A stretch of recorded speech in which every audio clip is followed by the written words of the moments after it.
আজ ১৭ নম্বর আদালতে এক অদ্ভুত মামলা উঠেছে। এক নারী বয়স ৫০ ছুঁই হঠাৎ করে জানিয়ে দিলেন তিনি আর সংসার করতে চান না। তিনি চুপচাপ নিজের মতো বাঁচতে চান, সব সম্পর্ক থেকে নিঃশর্ত মুক্তি। কিন্তু বিপরীতে তার স্বামী এই বিচ্ছেদ কিছুতেই মেনে নিতে পারছেন না। আর যুক্তি, মেয়ে বড় হয়েছে, সংসার অনেকটা গুছিয়েছে, এখন সময় শুধু দুজন মিলে একসাথে কাটানো। তবু অনুপমা তার নিজের মতো বাঁচতে চাওয়ার সিদ্ধান্তে অটল। ওটা হচ্ছে শঙ্খনীল আর অনুপমা। এই দম্পতি সমাজে এক সুখী দম্পতি হিসেবে পরিচিত। ২৫ বছরের সংসারে একটি মেয়ে, সব মিলে বাইরের চোখে নিখুঁত পরিবার।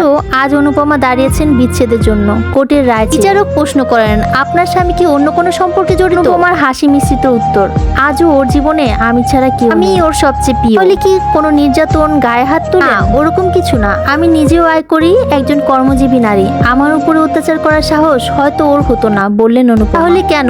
বিচারকের এই প্রশ্ন যেন জমে থাকা এক নদীর জল একসাথে বয়ে গেল। আজকে ভালোটা দেখেই আপনি বিচার করতে চাইছেন বিচারক মহাশয়? কেউ কি দেখেছে আমার গত ২৫ বছরের ক্লান্তি, প্রতিটা দিনের অভিমান, প্রতিটা রাতে চুপচাপ কাঁদা? আমার স্বামী একজন ভালো মানুষ, ভালো বাবা, ভালো অফিসার, ভালো প্রেমিক না, সে কোনোদিন হতে পারে না। প্রেম করে বিয়ে করেছিলাম, বিশ্বাস ছিল এই সম্পর্কটা হবে বন্ধুত্ব, ভালোবাসা, যত্ন। কিন্তু বিয়ের পর সেই প্রেমিক হারিয়ে গেল। বউ হওয়া মানেই রান্না শেখা, কাজের ভার নেওয়া, শাশুড়ির অপমান সহ্য করা, এসবই যেন স্বাভাবিক হয়ে গেল। আমি তখনও আয় করতাম, কিন্তু তবু আমি সংসারের প্রতিটা দায়িত্ব নিজের কাঁধে নিয়েছিলাম, মাত্র এই আশায় যে প্রেম ফিরে পাবো। কিন্তু হায়, তেমন কিছুই হলো না। শাশুড়ির গঞ্জনা, শারীরিক কষ্ট, অফিস আর ঘরের চাপ, সবকিছুর মাঝেও আমি চাইতাম আমার স্বামী একটিবার পাশে এসে বলুক, চলো আজ দুজন মিলে কাজ করি। কিন্তু সে চুপ থেকে। সন্তান হওয়ার পর শরীরে কিছু বদল এলো, চোখে ঘুমের অভাবে কালি, গায়ে ক্লান্তি। তখন আমি বুঝলাম আর তার দৃষ্টিতে আমি কেমন যেন অচেনা। সে চটকদার সহকর্মী তার কাছে হয়ে উঠলো বেশি গুরুত্বপূর্ণ। আমি শুধু এক সংসার সামলানো মানুষ, প্রেমিকা একবার নয় বহুবার বলেছি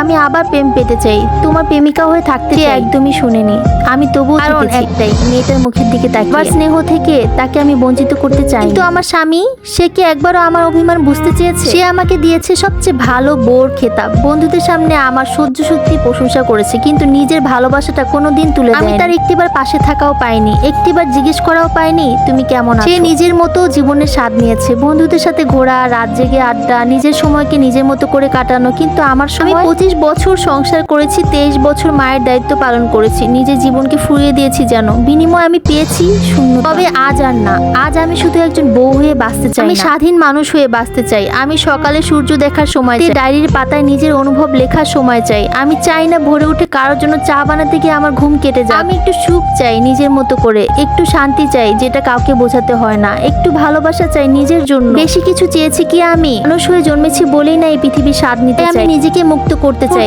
মেকিদায় থেকে নয়, জীবনের প্রতি নতুন ভালোবাসা। অনুপমার কথা শুনে পুরো আদালত স্তব্ধ। এমন সৎ, এমন গভীর হৃদয়ের কথা শুনে কিছু বলার নাই। চোখেও যেন আজ জল। এই দাবি কি অনুপমার একার, নাকি এই গল্পটা পৃথিবীর অনেক অনুপমা? জানা নেই, তবে এটুকু বোঝা যায় জীবনের প্রতিটি সম্পর্কে হৃদয় ছোঁয়া ভালোবাসা না থাকলে তা শুধু দায়িত্ব হয়ে পড়ে, আর দায়িত্বে মন তুষ্ট হলেও আত্মা হয়তো চুপি চুপি কাঁদে। পৃথিবীতে এমন অনেক অনুপমা আছে যাদের জীবনটা ঠিক এমন ভাবে কেটে যাচ্ছে। কিছু পুরুষ মানুষ আছে যারা মেয়েদেরকে একদমই মর্যাদা দিতে জানে না। তারা শুধু মনে করে ভরণ পোষণ দিলেই একটা মেয়ের জীবনে সব সুখ শান্তি চলে আসে। একটা মানুষের জীবনে প্রেম ভালোবাসা সারা জীবনই থাকা উচিত, সেটা বিয়ের আগে হোক আর বিয়ের পর। রোবটিক জীবন কে চায় বলেন? সবাই তো ভালোবাসা নিয়ে বাঁচতে চায়। বলে কি ভালোবাসতে শিখুন, জানুন, ভালোবাসুন, ভালো থাকুন। এই গল্পটা আমার একটা আপুর গল্প, যা শেয়ার করলাম আপনাদের সাথে। সো গাইস, তোমার যদি ভালো লাগে অবশ্যই লাইক, কমেন্ট এন্ড শেয়ার করে পাশে থাকবে। Thanks for watching, tata.